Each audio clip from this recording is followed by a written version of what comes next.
and the toughest set of reforms to secure the border ever. Now, all indications are this bill won't even move forward to the Senate floor. Why? A simple reason: Donald Trump. Because Donald Trump thinks it's bad for him politically. Therefore, he doesn't, even though it helps the country, he's not for it.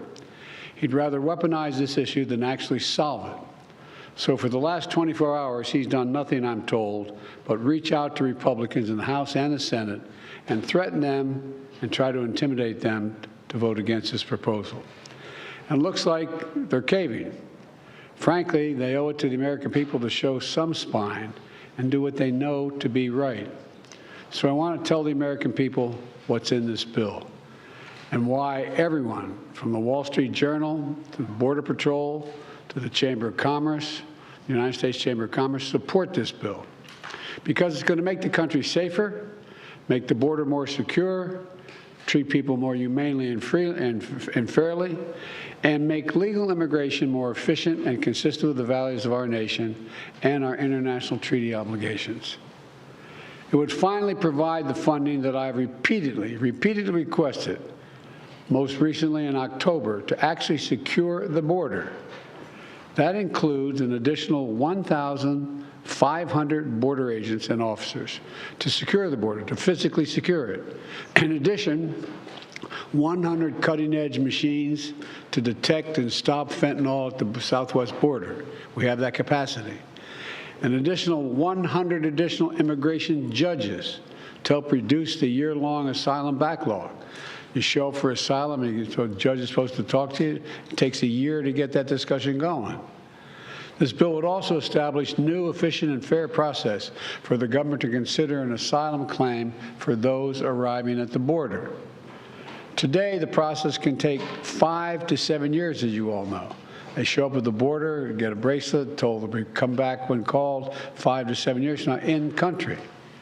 That's too long, and it's not rational.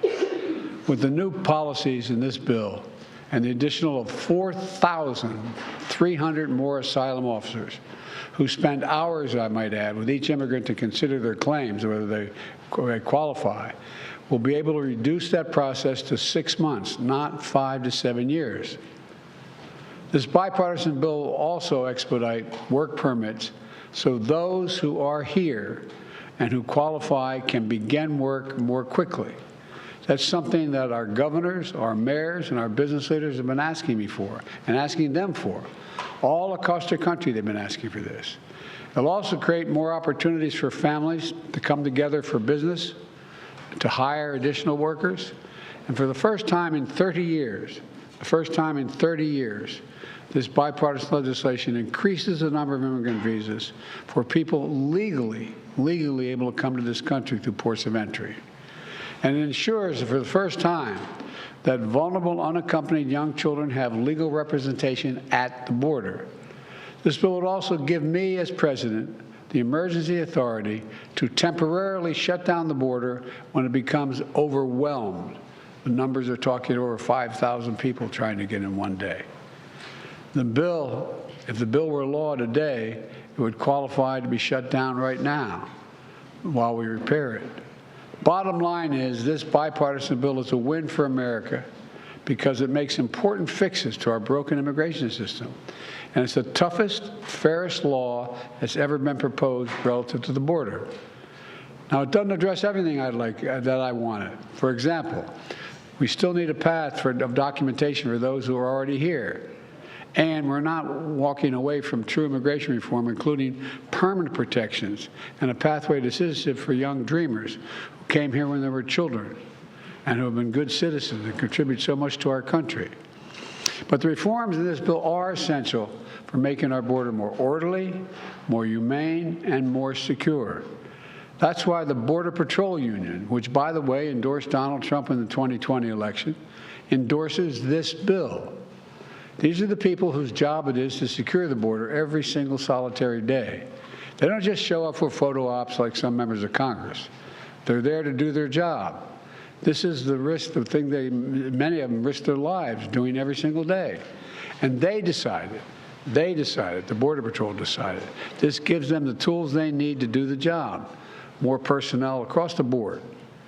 It's also why the U.S. Chamber of Commerce endorsed this bill, because they know this bill is not just good for the border, it's also good for American business and for the American economy.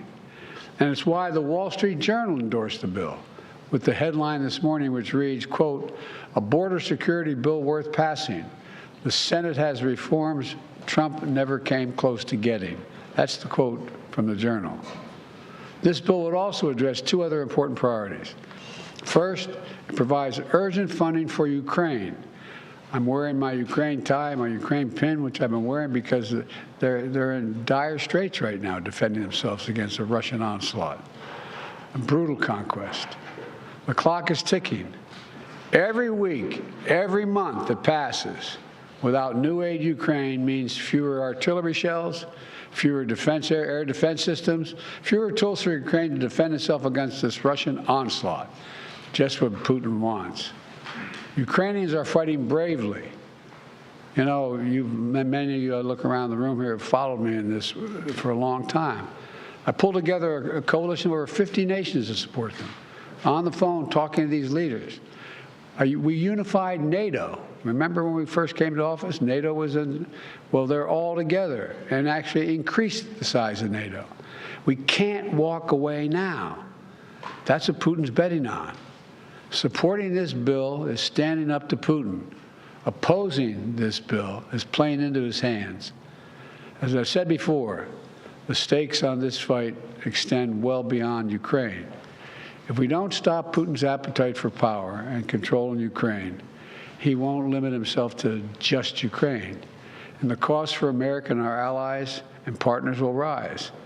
For those Republicans in Congress who think they can oppose funding for Ukraine and not be held accountable, history is watching. History is watching. The failure to support Ukraine at this critical moment will never be forgotten. The position of the MAGA Republicans can be characterized by the New York Times headline. First, and this is the headline, it reads, "Trump first, Putin second, America third." That cannot pertain. This bipartisan agreement also provides Israel with what it needs to protect its people and defend itself against Hamas terrorists. And it will provide the necessary life-saving humanitarian assistance for the Palestinian people. By opposing this bill, they're denying aid to the people who are really suffering and desperately need help. You know, there's more work to get this done over the finish line, and I want to be clear. Doing nothing is not an option. Republicans have to decide. For years, they said they want to secure the border. Now they have the strongest border bill this country has ever seen. We're seeing statements about how many oppose the bill now. Look, I understand the former president is desperately trying to stop this bill because he's not interested in solving the border problem. He wants a political issue to run against me on. I've all but said that across the board. No one really denies that I'm aware of. The American people want a solution that puts an end to the empty political rhetoric which has failed to do anything for so long. We have to get the resources to the border to get the job done. So Republicans have to decide, who do they serve? Donald Trump or the American people? Are they here to solve problems or just weaponize those problems for political purposes? I know my answer. I serve the American people. I'm here to solve problems. It was just months ago that Republicans were asking for this exact bill to deal with the border, to provide support for Ukraine and Israel. And now it's here. And they're saying, never mind, never mind. Folks, we've got to move past this toxic politics. It's time to stop playing games with the world waiting and watching. And by the way, the world is waiting. The world is watching. They are waiting and watching what we're going to do. We can't continue to let petty partisan politics get in the way of our responsibility. We're a great nation. It's not acting like a great nation. So I'm calling on Congress to pass this bill, get it to my desk immediately. But if the bill fails, I want to be absolutely clear about something. The American people are going to know why it failed. I'll be taking this issue to the country. And the voters are going to know that it's not just a moment, just at the moment, we're going to secure the border and fund these other programs. Trump and the MAGA Republicans said no because they're afraid of Donald Trump. Afraid of Donald Trump. Every day between now and November, the American people are going to know that the only reason the border is not secure is Donald Trump and his MAGA Republican friends. It's time for Republicans in the Congress to show a little courage, to show a little spine, to make it clear to the American people that you work for them, not for anyone else. I know who I work for. I work for the American people. At moments like this, we have to remember who in God's name we are. We're the United States of America. You've heard me say it many times. There's nothing beyond our capacity if we do it together. We're right on the verge of doing it together. I hope and pray they find reason to reconsider blowing this up. May God bless you all. May God protect our troops. Folks, you're going to ask me questions. Hang on a second. I'm going to be back on Thursday. I don't want to prejudice what may be going on in negotiations now. So I'm not going to be answering any questions of this. I'll be back Thursday to stand here with you and answer all the questions you want about this issue. Thank you. Can we ask what needs to get done for the hostage deal to get resolved, sir?